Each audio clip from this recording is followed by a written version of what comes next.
Carly, first of all, can I say in May 2016 I had the great honour of being appointed Minister for Disability Issues, the first such minister to sit at the Cabinet table. Not only did I consider it an honour, but I also viewed it as a challenge. I set myself 3 goals: to reform, to invest and put the person with a disability at the centre of our thinking and planning. I want to take this opportunity here today to highlight one of those areas: investment. Without investment, we will struggle to reform. In the 3 years as Minister for Disabilities, I have secured extra funding of more than €500 million for disability issues. This is a figure you will not hear from the opposition or international media. €500 million extra. That has not been easy against many other competing priorities across the government. This government is committed to providing services and supports for people with disabilities, which will empower them to live independent lives, provide greater independence in accessing the services they chose, and enhance their ability to tailor the supports required to meet their needs and plan their lives. I am pleased that I have been able to both build upon significant existing resources and to obtain additional funding for disability services in the 2020 budget. With these additional monies, an overall budget for disability services in 2020 is in excess of €2 billion.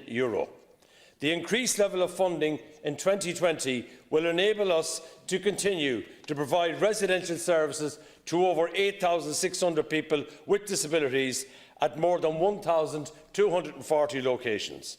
Upon taking office, one of my priorities was to ensure that all young adults leaving school or rehab training would have access to supports and services which met their needs at one of the most crucial transition points of their lives.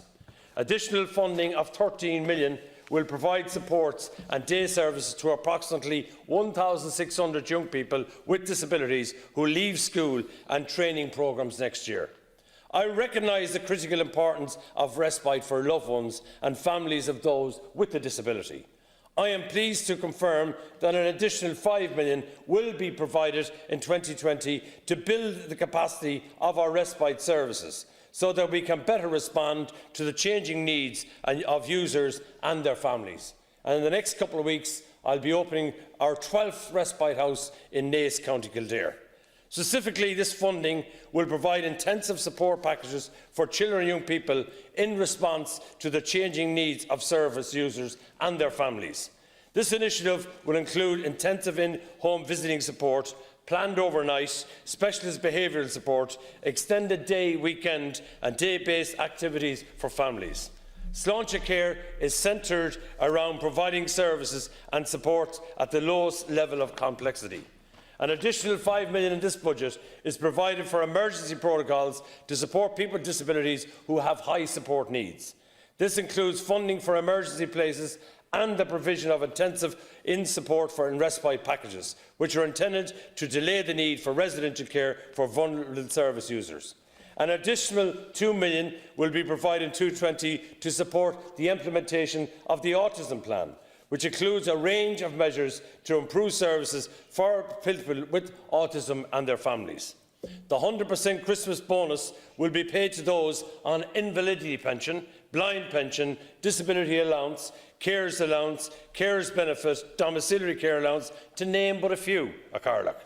The Carers Support Grant of €1,700 will be paid in 2020 to 126,000 users, a grant, by the way, which we restored.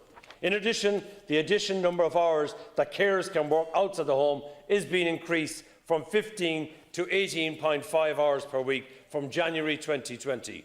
Over 1,200 carers are expected to benefit from this.